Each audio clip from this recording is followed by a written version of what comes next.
adherirse a un nuevo protocolo para contactos estrechos asintomáticos y con vacuna, ¿sí?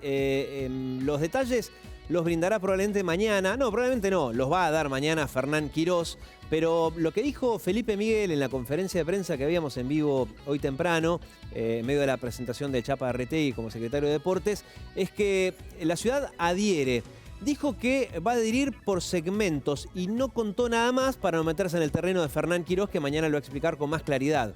Si nos adelantamos y si se hace por segmentos, es muy probable que arranquen con el segmento de la salud, algo que ya pasa en la provincia de Buenos Aires. Lo que ocurre del otro lado de la General Paz, incluso ya estaba pasando antes de la resolución del Ministerio de Salud, era que los médicos que ya van por la dosis de refuerzo, algunos le dicen tercera dosis, es la dosis de refuerzo, si son asintomáticos, y contactos estrechos y por supuesto con todas estas vacunas, no se aíslan, siguen trabajando. Algo similar ocurrirá entonces a partir de mañana en la ciudad de Buenos Aires. Ahora la provincia dio un paso más. Directamente, al igual que Córdoba, cuando sos asintomático y no tenés ningún síntoma y estás vacunado con esquema completo, directamente no te aislás, seguís trabajando, por supuesto monitoreado, ante cualquier síntoma, por supuesto lo haces saber y probablemente en esos casos sí tengas que aislarte. Pero, perdón la autorreferencia, pero me ha pasado a mí, mi hija dio positivo, yo pasé a hacer contacto estrecho y me sentía bárbaro. Tengo las 2 vacunas, igual que mi hija, etcétera. Pero bueno, me tuve que aislar durante 5 días. Y justo le estamos preguntando a muchos funcionarios, ¿esto seguirá mucho tiempo más o estamos ya en el camino en el que nos venían anticipando respecto a que el COVID-19 de a poco se va a transformar en una gripe común? Bueno, lo tenemos a Jorge Hefner, que es especialista en el tema, es el titular de la unidad COVID del CONICET, inmunólogo. ¿Cómo está, Jorge? Buen día. Buen día, ¿cómo estás? Bien, bueno, te traslado la pregunta. Siempre nos dijeron, ¿no? Cuando arrancó toda esta historia, lo veíamos muy lejano, no había vacunas todavía, pero nos decían que con el tiempo el COVID-19 iba a ser algo similar a la gripe común. Medio que estamos ya transitando ese camino, ¿no? Gracias a la vacuna. Yo sería un poquito más conservador, más A ver. precavido en relación a asumir esto. Yo creo que hoy por hoy no estamos viviendo una endemia por COVID, sino claramente una pandemia, que tiene características distintas porque está motorizada por Omicron. Características distintas, por ejemplo, en cuanto al impacto en nuestro país. Una población altamente vacunada, que es muy bueno, y una tendencia de Omicron a dar cuadros de menor severidad, que también dentro de todo es una buena noticia. Pero no estamos hoy por hoy en una endemia y eso se ve a nivel mundial. Vos fíjate, nosotros en Argentina, ayer tenemos 130.000 casos, con un nivel de positividad del 60%. Es decir, que en realidad no estamos en 130.000 casos, sino estamos en 200 o 250.000 casos. Y cuando yo analizo la evolución de la internación en terapia intensiva, si bien es muchísimo menor que en la ola de julio, duplicó en semana y media. Entonces son elementos preocupantes. Yo creo que en términos generales sí vamos a transformar lo que es una pandemia por COVID en una endemia, pero yo hoy creo que claramente seguimos en una pandemia y entonces eso tiene que ver también con la aplicación de protocolos que vos recién mencionabas en la introducción.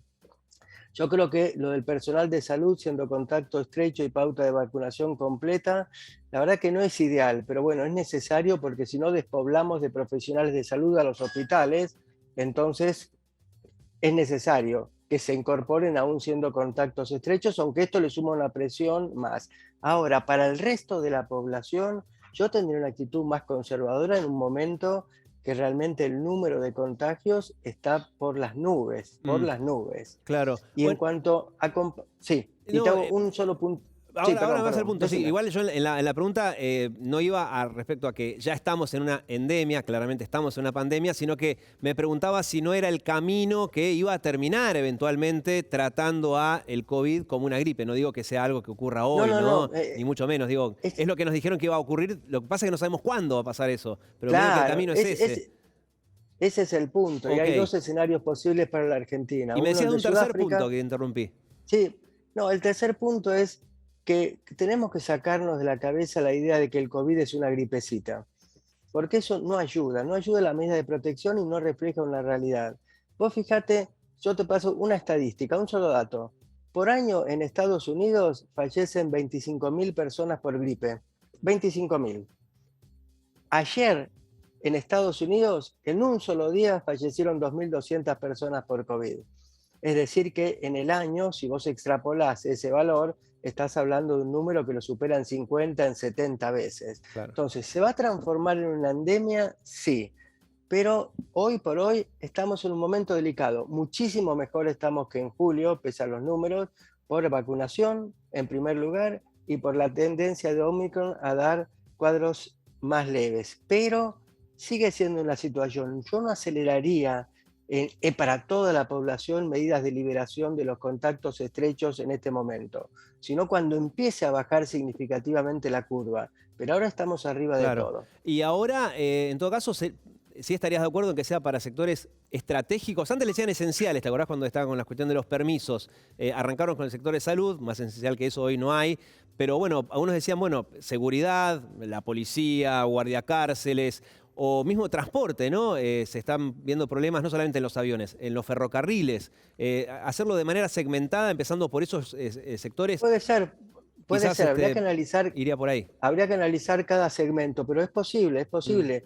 Pero el asunto es que si vos, por ejemplo, decís servicio, los choferes de colectivos, es un servicio esencial, también es entendible, pero entonces tenemos que proveerlos de los elementos necesarios, es decir, no un barbijo quirúrgico, una persona que está todo el día en contacto con centenares de pasajeros, sino un barbijo N95, es decir, claro, tomar una medida, aceptar las consecuencias, no es la mejor, pero estamos en emergencia, claro. es una cosa que se está discutiendo en todos los países, pero facilitar las cosas para que vayan de la mejor manera posible, limitando la posibilidad de extender un contagio que nos debe preocupar, es muy, muy alto Mm. en la Argentina hoy. Y tengo una última pregunta, Jorge. Siempre pensando en la luz al final del túnel, ¿no? Que vos nos aclarás todo el tiempo, no está acá cerquita, pero bueno, por lo menos se la ve. ¿Qué va a pasar con la vacunación, no? Ya ahora vamos por la tercera, si Dios quiere, mañana, el día de mañana vendrá la Mm. cuarta, etcétera. A la larga también terminará siendo una vacuna combinada, digamos, de COVID-19 con la de gripe común, con la diferencia que antes se la daban los mayores de 60 en las farmacias, cuando venía la temporada de la vacunación, y después ahora nos tendremos que dar todos. Bien, ¿vendrá por ahí la Y cuestión? es muy posible que vayamos en una perspectiva de ese tipo. Ajá. Un calendario de vacunación que por ahí es cada 6 meses o cada año, Mm, y que sea, vos fíjate que hoy por hoy tenemos la triple antiviral, la cuádruple, tenemos claro, vacunas combinadas que claro. te defienden frente a distintos microorganismos, frente a distintos patógenos. Es posible que vayamos en ese sentido. Igual hoy tenemos un desafío inmediato, Sí, inmediato, con las vacunas actuales que andan muy bien, que lleguen a todo el mundo y sí, no están llegando. Por claro. ejemplo, África. África, tal cual. Sí, sí, sí. El primer mundo, la verdad que en ese sentido se está haciendo distraído y hasta viéndolo de manera egoísta, si querés, el primer mundo Así debería es. vacunar al tercero para protegerse de ellos, ¿no? Si no, esta historia no se termina más. Pero entre paréntesis, Jorge, también nosotros tenemos a un sector que medio no lo estamos viendo mucho, algunos, ¿no? Que es el de los chicos de entre 3 a 17, porque ahí también nosotros tenemos un hueco teniendo vacunas y también podría pasar eso, ¿no? El virus sigue circulando entre los chicos y también acá a la Sí, sí, vuelta la historia no termina más si no vacunamos. así es, así es. No manejo la estadística de 3 a 17, sí de Mm, 3 a 12. De 3 a 12 el dato fresco que tengo es que apenas superamos el 50% de cobertura claro. y han mostrado las vacunas ser muy seguras y efectivas, y tenemos más internación pediátrica Mm, en las últimas 2 semanas. Entonces, un claro. llamado muy especial a los padres, abuelos, tíos, para que acerquen a los chicos. La vacuna que se está usando es confiable, se aprobarán pronto otras vacunas. Muy importante vacunar a todo lo que concierne a edad pediátrica. Clarísimo. Jorge, gracias por tu tiempo, como siempre. Muy No, amable. por favor, te mando un abrazo. Bueno, otro para vos. Bueno, vamos a cambiar de tema. Hace rato que no